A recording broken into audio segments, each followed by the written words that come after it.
Deuxième partie du débat sur Direct Gestion, toujours en compagnie d'Armel Coville, le gérant d'Odo Méritaine, et de Sébastien Lemonnier de Montsartis. J'allais le voir, Sébastien de Montsartis, non, je fais un raccourci.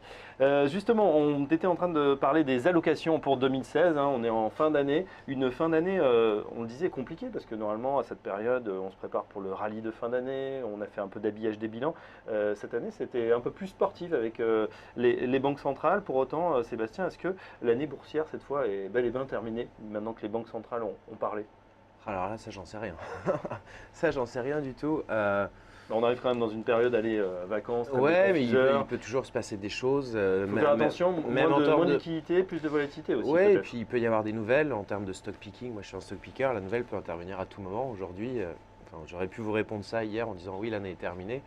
Aujourd'hui, j'ai une augmentation de capital sur une société qui est une bonne nouvelle. Le titre prend 12. Donc, enfin, non, ça Donc, peut non. arriver tout le temps. Plasticomium a fait une acquisition de Forestia. Donc, non, ça fait partie du métier. Et c'est comme le raisonnement calendaire qui n'est qu'un raisonnement, pour moi, je sais pas pour le client, mais qui ne fait pas de sens. Enfin, moi, je gère pas de façon calendaire, mais au jour le jour, avec un horizon d'investissement à long terme. Et Ouais, peu importe pourtant, si je suis le vous 1er savez bien janvier dans ou le vos 31 métiers décembre. qu'on va regarder quand même la performance de date à date, c'est important pour se comparer avec vos petits camarades dans le même univers d'investissement. Cette année, finalement, c'est vrai qu'elle était, elle était compliquée. Pourquoi? Parce qu'il y a eu quand même plein de choses. Il y a eu un démarrage en fanfare avec effectivement au début de l'année Mario Draghi. On était à plus de 20% fin mars finalement.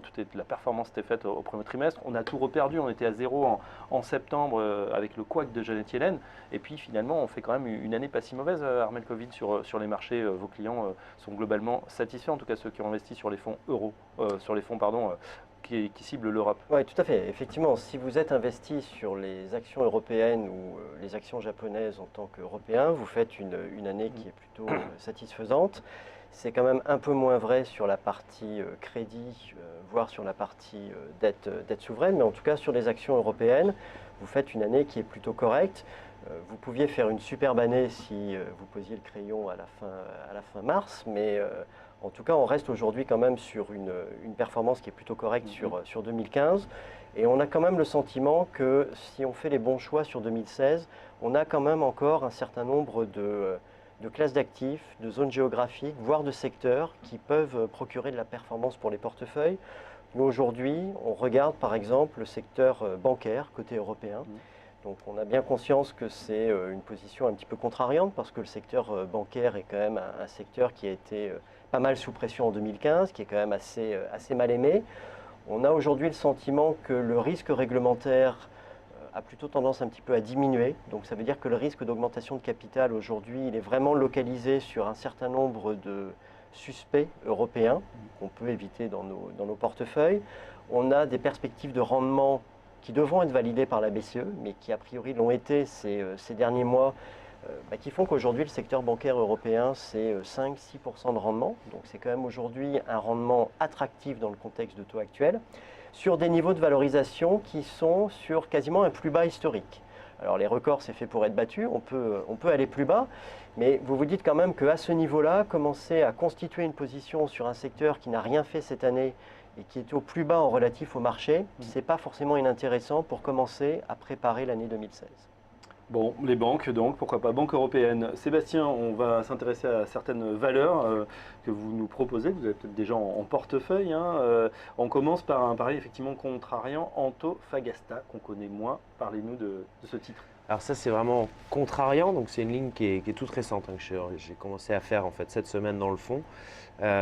C'est sur l'idée que quand tout le monde est noir sur quelque chose, donc les matières premières, notamment le prix du cuivre, il faut travailler sur la valorisation. Que dit la valorisation?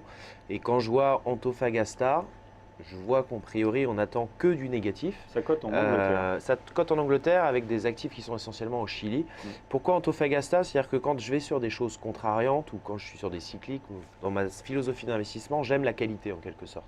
Antofagasta, c'est à la fois le meilleur bilan, parce que c'est un acteur qui est net cash en fait aujourd'hui, donc qui a l'air insolide pour faire face à la crise, qui a failli payer un dividende extraordinaire comme il l'a déjà fait par le passé. Heureusement, ils ne l'ont pas fait depuis les matières premières ont beaucoup baissé, donc ils ont vraiment ce cash pour pouvoir tenir. Et puis ils ont comme autre avantage, qu'il a un vrai avantage compétitif, c'est d'avoir dans le monde le plus faible coût d'extraction, en fait, le plus faible coût de production, qui fait qu'aujourd'hui, ils sont en fricage positif et qui peuvent encore supporter à peu près 15 voire 20% de baisse du prix du minerai de fer. Donc c'est en ça où peut-être qu'en effet ça peut être dead money, mais aujourd'hui la valorisation, à mon sens, est un support. Le rendement dont on parlait est aussi un support. Je pense qu'aujourd'hui il y a une vraie problématique, les gérants vont chercher du rendement. Le rendement, il n'y en a quasiment plus. Il y en a sur les banques, les assureurs et sur les pétrolières ou sur les minières. Et plus du tout sur ces valeurs justement visibles, défensives, où on a des rendements qui sont tout juste de 3%, voire un peu en deçà. Donc après les impôts, ce n'est pas forcément très attractif. Donc voilà pourquoi j'aime cet acteur-là. C'est un dossier que je continue de creuser, sur lequel je sais que ça peut être volatile. C'est pour ça que je vais le combiner avec d'autres positions qui vont être peut-être un peu plus c'est très défensives. contrariant, surtout en ce moment. Bon, vous dites à un moment où tout le monde tape sur les matières premières, il y a peut-être quelque chose à faire. L'histoire, même si je suis encore un relativement jeune gérant, mais j'aime bien inspirer des vieux gérants, l'histoire montre que chercher de la performance à horizon court terme, en général, c'est un peu tarte à la crème et que d'avoir la chance d'avoir des clients qui sont prêts à suivre sur un horizon plutôt moyen-long terme où je cherche une performance en absolu, même si à la fin, il faut aussi que je me compare avec mes confrères en quelque sorte. C'est l'avantage d'être un investisseur contrariant à la Warren Buffett, à la Peter Lynch. Moi, j'ai appris en lisant ces gens-là et en travaillant avec des gens qui étaient inspirés de cette philosophie. Benjamin Graham. Donc voilà, il faut juste être sélectif. Vous êtes un disciple de Warren Buffett, Sébastien. J'essaye de m'inspirer des bonnes choses. Armel Coville, effectivement, les matières premières, c'est un peu comme les émergents, personne y va, les capitaux ont fui. Bon, ils sont aidés aussi par des acteurs un petit peu en dehors des acteurs traditionnels, hedge funds évidemment, qui vont eux vendre les actifs pour essayer d'en profiter. Ça a modifié les marchés depuis quelques années, l'arrivée justement de ces poids lourds, comme ça, qui font du trading très court terme. Oui, non, je crois qu'effectivement, c'est une tendance de fond qui est assez agaçante pour des gérants fondamentaux ou pour des stock pickers parce que ça a vraiment parfois l'impression qu'on n'est plus du tout sur des fondamentaux. Vous n'avez plus le même logiciel. Oui, voilà, c'est pratiquement pas le même métier. Et c'est effectivement aujourd'hui une thématique qu'on regarde aussi, les matières premières. Je suis assez d'accord avec les propos qui étaient présentés tout à l'heure. C'est vrai qu'il faut être aussi capable à un moment d'avoir une vue un petit peu contrariante, de commencer à préparer le terrain à de nouvelles idées. Dans notre manière de travailler, dans un fonds d'allocation, on regarde toujours ce qui est l'économie, la valorisation et les aspects plus momentum. C'est vrai qu'aujourd'hui, je ne sais pas si on peut parler de valorisation pour des matières premières, mais on est quand même aujourd'hui sur des niveaux qui sont extrêmement dépréciés. Et comme on a, nous, un scénario qui est plutôt un scénario de stabilisation de la croissance économique sur 2016, c'est vrai qu'aujourd'hui, on se dit que rentrer sur cette thématique, ce n'est pas forcément idiot. Ça va certainement rester volatile à court terme. Il faut être capable de subir un peu de volatilité. Mais c'est aussi une manière de préparer un peu des sources de performance pour 2016. Et donc aujourd'hui, ça fait partie des positions dans les fonds diversifiés que nous gérons, d'avoir à la fois un petit peu d'émergents, comme on l'évoquait tout à l'heure, mais d'investir aussi sur des fonds de matières premières. On passe à un autre dossier, Sébastien, avec vous, c'est Parrot, qui vient... alors on rappelle le métier de Parrot parce qu'il a évolué. C'était comment on dit, les softwares dans les voitures. C'est le fait de pouvoir parler dans la voiture, kit main libre, et puis la puce qu'on mettait à l'intérieur de la voiture. Voilà, et aujourd'hui, Parrot se diversifie dans les casques audio et surtout dans les drones civils, les drones commerciaux, comme on dit, en faisant dernièrement une levée de 300 millions d'euros, réussie à une époque où les introductions en bourse ou levée du cash, c'est pas si évident que ça. Ouais, non, je pense que Parrot, c'est vraiment un bonbon, en quelque sorte, à quelques jours de Noël. Et une société qui n'est pas bien comprise aujourd'hui. Je pense que ce qui a fait peur, c'est la dilution pour les actionnaires existants et la taille de l'augmentation de capital pour une société qui a déjà en net cash, en fait. Ce que je pense, les investisseurs, moi, c'est une société que je suis depuis quasiment 8 ans, que je connais très bien, que j'ai été visiter.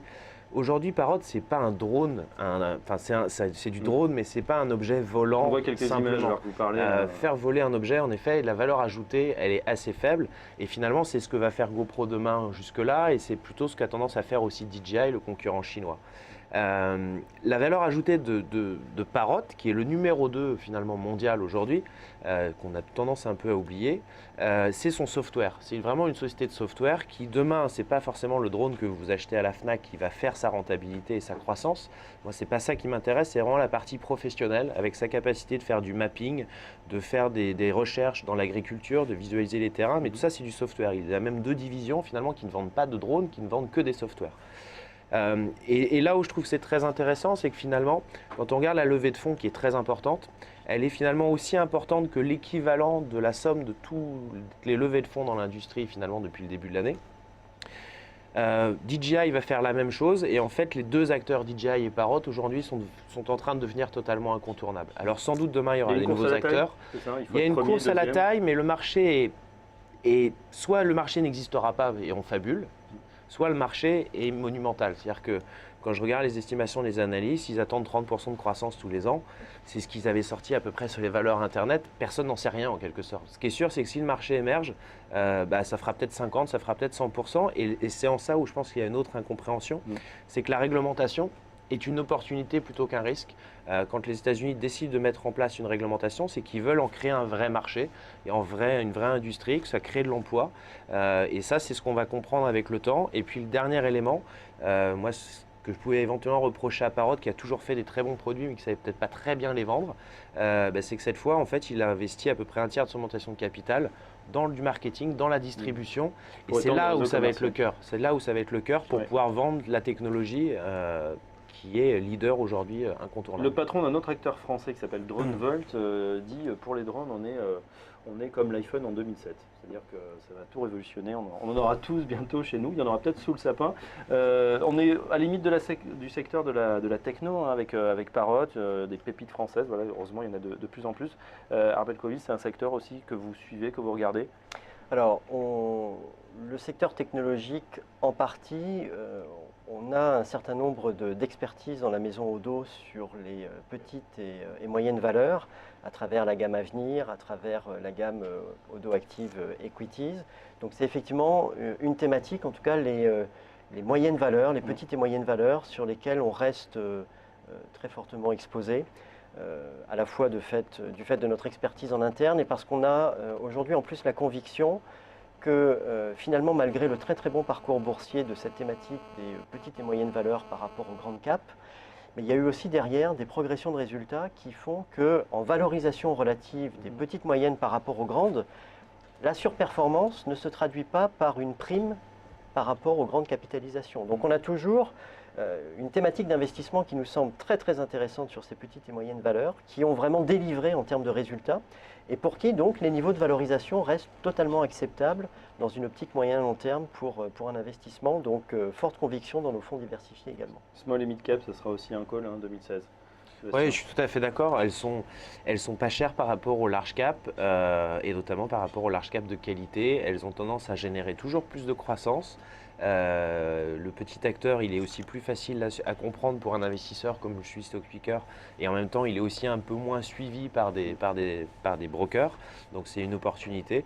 Après, il faut dénicher. C'est vrai qu'il y a là aussi, il y a des écarts de valorisation qui peuvent être importantes, mais la cote en Europe est suffisamment large pour trouver des opportunités. Moi, c'est à peu près, j'ai quasiment 2/3 du fonds aujourd'hui qui est exposé sur des valeurs inférieures à 10 milliards de capi boursières.